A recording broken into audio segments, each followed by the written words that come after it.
घटना 24 अगस्त 2023 की है। घटना उत्तर प्रदेश का एक ज़िला है मुजफ्फरनगर। मुजफ्फरनगर में एक थाना पड़ता है शाहपुर। शाहपुर थाना पुलिस को 24 तारीख को सूचना मिली कि एक माता पिता ने अपनी बेटी को मौत के घाट उतार दिया है। सूचना को गंभीरता से लेते हुए पुलिस मौके पर पहुंचती है और माता पिता को हिरासत में ले लेती है। माता पिता से पूरे मामले को लेकर पूछताछ की जाती है। काफ़ी पूछताछ के बाद जो परिजनों ने खुलासा किया वो काफ़ी हैरान करने वाला है। पुलिस को परिजनों ने बताया, यानी माता पिता ने बताया कि जो उनकी बेटी है उन्होंने उसकी हत्या कर शव को नदी में फेंक दिया है। पुलिस सूचना के आधार पर मौके पर पहुंचती है। गोताखोरों की टीम को लेकर और पुलिस टीम एक गांव पड़ता है हुसैनाबाद भनवाड़ा, जहां पर उस शव को डाला गया था, यानी काली नदी में जहां शव को डाला गया था वहां पुलिस पहुंचती है। तो आसपास में जो लोग काम कर रहे थे, खेतों में किसान काम कर रहे थे, वो अचानक से दंग रह जाते हैं कि आखिर जहां किसानों का जमावड़ा रहता है वहां पुलिस कैसे। तो काफ़ी तलाश की जाती है। घंटों तक गोताखोरों की टीम, पुलिस की टीम तलाश करती है शव की। घंटों की तलाश के बाद गोताखोरों की टीम को एक प्लास्टिक का कट्टा सामने आता है, यानी प्लास्टिक का कट्टा काली नदी से बरामद होता है। और उस कट्टे को खोलकर जब देखा जाता है तो पुलिस को उस कट्टे में वही लाश मिलती है, यानी उसी युवती की लाश मिलती है जिसकी पुलिस को तलाश थी। अब मामले में एक नया मोड़ आ जाता है। पुलिस शव को लेकर और माता पिता को लेकर, यानी जो आरोपी माता पिता थे उनको लेकर पुलिस वापस थाने पहुंचती है। और थाने पहुंचकर लड़की की शिनाख्त के बाद, यानी युवती की शिनाख्त के बाद लड़की को पीएम के लिए भेज दिया जाता है। फिर पूछताछ होती है। उसके बाद पुलिस पूरे मामले में प्रेस वार्ता करती है। प्रेस वार्ता के दौरान पुलिस के अनुसार जो जानकारी निकलकर सामने आती है वो काफ़ी दिलचस्प है और हैरान करने वाली है। आइए अब हम उस जानकारी को आपको साझा करेंगे। स्टेप वाइज उस पूरी जानकारी को आपको बताएंगे कि आखिर ये वजह क्या थी उसकी हत्या करने की, क्यों हत्या की गई और क्यों अपनी ही बेटी को माता पिता मौत के घाट उतारने पर मजबूर हो गए। जब पुलिस ने आरोपी माता पिता से पूछा कि आपने अपनी बेटी ही को क्यों मार दिया है, तो माता पिता कहते हैं कि बेटी पढ़ने लिखने में काफ़ी अच्छी थी, होशियार थी और काफ़ी लगनशील भी थी, पढ़ाई कर रही थी। बेटी का एडमिशन हाल ही में मेरठ के कॉलेज में दिलाया था। बेटी कॉलेज जाती थी, पढ़ाई करती थी, ये लगातार चल रहा था।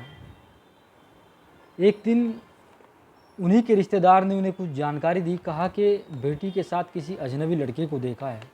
उसके बाद माता पिता का शक गहरा जाता है और माता पिता शक गहराने के बाद भी लड़की को, यानी लड़की के जो पढ़ाई लिखाई का काम था उसमें बाधा नहीं डालते। लेकिन लड़की घर गृहस्थी के कामों से भी मेरठ जाती रहती है। अब जब लड़की मेरठ जाती रहती है तो लड़की का जो अब आना जाना था मेरठ वो काफ़ी ज़्यादा हो गया था। जब घर वाले पूछते हैं कि इतनी कहाँ आवश्यकता आपको पड़ रही है कि आप इतनी ज़्यादा मेरठ आना जाना आपका शुरू हो गया है, तो लड़की माता पिता पर चिल्लाने लगती है। एक दिन लड़की से माता पिता को फ़ोन मिलता है और उस फ़ोन से जो यानी माता पिता को जानकारी मिलती है कि कहीं ना कहीं लड़की गलत काम कर रही है। ये अंदेशा माता पिता को होता है और लड़की से माता पिता पूछते हैं कि आप फ़ोन पर इतनी बात क्यों करती हो। तो लड़की गुस्सा हो जाती है और माता पिता पर ही चिल्लाने लगती है और कहती है कि मैं जिस लड़के से बात करती हूँ मैं उससे प्यार करती हूँ और उसी से शादी करूँगी। अब माता पिता के सामने कहीं ना कहीं एक बड़ी चुनौती सामने आ जाती है। पूरा जो लड़की का ये प्रेम प्रसंग चल रहा था उसकी जानकारी माता पिता को हो जाती है। लड़की का पिता जब पूछता है कि आप फ़ोन पर इतनी बात कहाँ करती हैं, तो लड़की बताती है कि मैं ये बात अपने दोस्तों से पढ़ाई लिखाई के संबंध में करती हूँ। माता पिता ये बात सुनकर कहीं न कहीं संतोष हो जाते हैं। लेकिन एक दिन माता पिता को पता चला कि लड़की दोस्तों से नहीं बल्कि अपने प्रेमी से बात करती है। तो माता पिता ने, यानी जो आरोपी माता पिता थे, उन्होंने इस लड़की का फ़ोन छीन लिया और कहा कि अब आप घर से बाहर नहीं निकलूँगी और ना ही आप ज़्यादा किसी से फ़ोन पर बातचीत करूँगी। ये कंडीशन घर वालों ने रख दी। अब घर वाले जब भी बाहर जाते तो लड़की को मकान में बंद कर चले जाते, यानी लड़की पर पूरी तरह से अब कहीं ना कहीं पहरा था घर वालों का। जिस लड़के से यानी प्रेम करती थी लड़की, वो लड़का अब गांव में भी मिलने आने लगा था।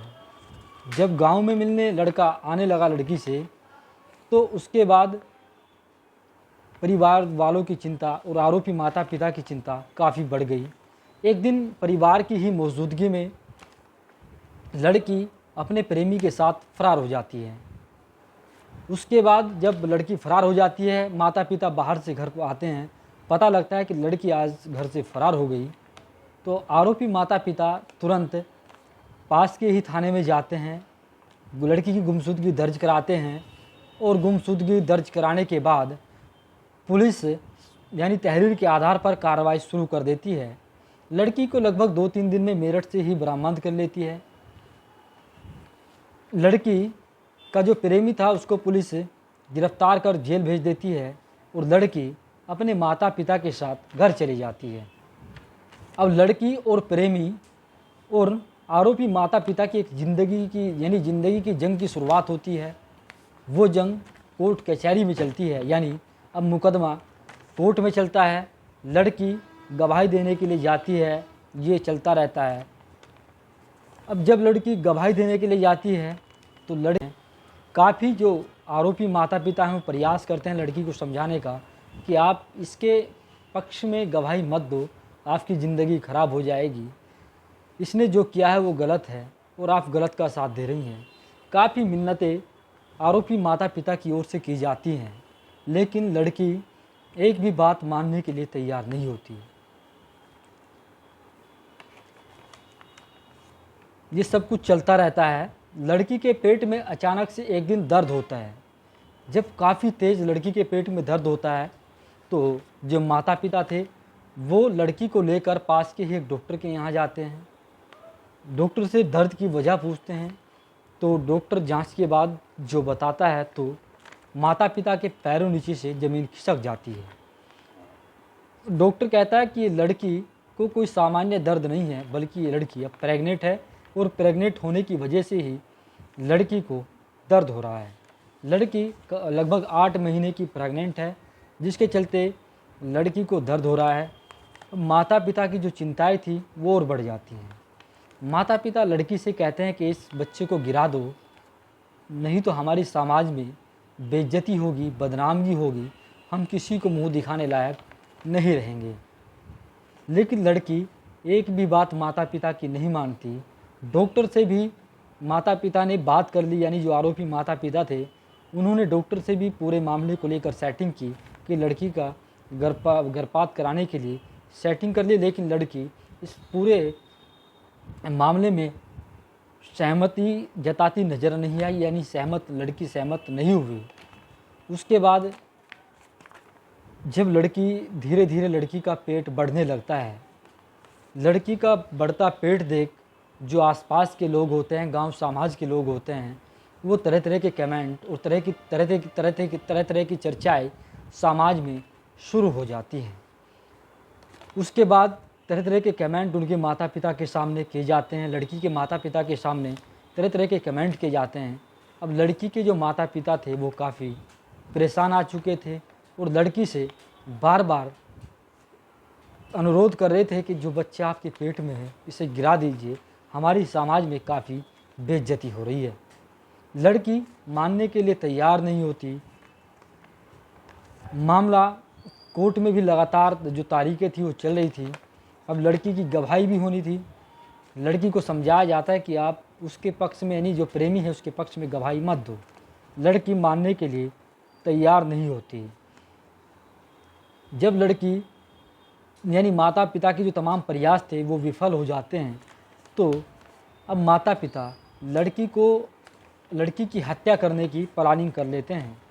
लड़की 24 तारीख के 8वां महीना जो 2023 को अपने ही घर में सो रही थी, तो माता पिता लड़की को सोते हुए रस्सी से उसका गला घोंट देते हैं और गला घोंटने के बाद उसे मौत के घाट उतार देते हैं।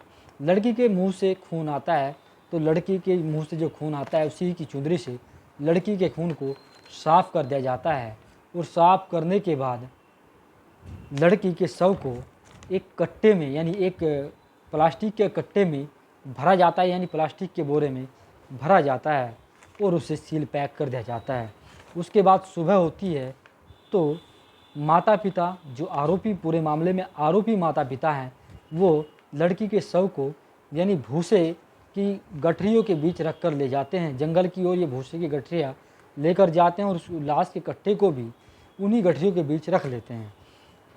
गांव के बाहर जाते हैं और गांव के, यानी गांव के पास ही एक पुल है। उस जो पुल है, ये पुल कितास गांव से मिलता जुलता बताया जा रहा है और वहाँ इस शव को वो फेंक देते हैं। फेंकने के बाद वापस घर आ जाते हैं। घर आने के बाद अपने तमाम जो दैनिक कार्य होते हैं उनको करना शुरू कर देते हैं। लड़की जब तमाम जो पड़ोसी होते हैं, तमाम गांव समाज के लोग होते हैं, उन्हें दिखाई नहीं देती, तो वो तरह तरह के सवाल यानी तरह तरह की चर्चाएं अब शुरू हो जाती हैं, अफवाहें फैलने लगती हैं। कहते हैं कि जो गांव समाज के लोग थे कि कहीं ना कहीं लड़की की हत्या कर दी गई है।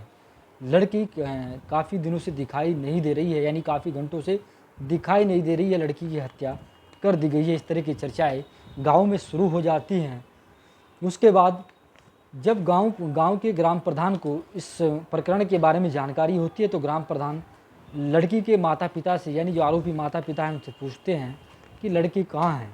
तो आरोपी माता पिता जवाब देते हैं कि लड़की अपनी रिश्तेदारी में गई है, वापस आ जाएगी, सब कुछ सही सलामत है। ग्राम प्रधान को शक होता है। ग्राम प्रधान पुलिस को फ़ोन करता है और पुलिस को फ़ोन करने के बाद पुलिस मौके पर पहुंचती है और माता पिता को गिरफ़्तार कर लेती है। गिरफ़्तार करने के बाद ये जो आपको तमाम जो प्रकरण बताया गया है सब कुछ होता है। उसके बाद मुकदमा दर्ज होता है और मुकदमा दर्ज होने के बाद अब पुलिस ने आरोपी माता पिता को भी जेल भेज दिया है और प्रेमी पहले से ही जेल में बंद है और लड़की की पूरे मामले में मौत हो चुकी है। यानी लड़की को आरोपी माता पिता ने मौत के घाट उतार दिया है। तो ऐसे में अब दो परिवार पूरी तरह से तबाह हो गए हैं, बर्बाद हो गए हैं और लड़की अपनी जान से हाथ धो बैठी है। तो ये आज की घटना थी जिसको हमने आपको बताया, काफ़ी विचलित कर देने वाली घटना है। आदाब, सत श्री अकाल। अब हम ऐसी ही घटनाओं के साथ आपसे आगे भी मिलते रहेंगे।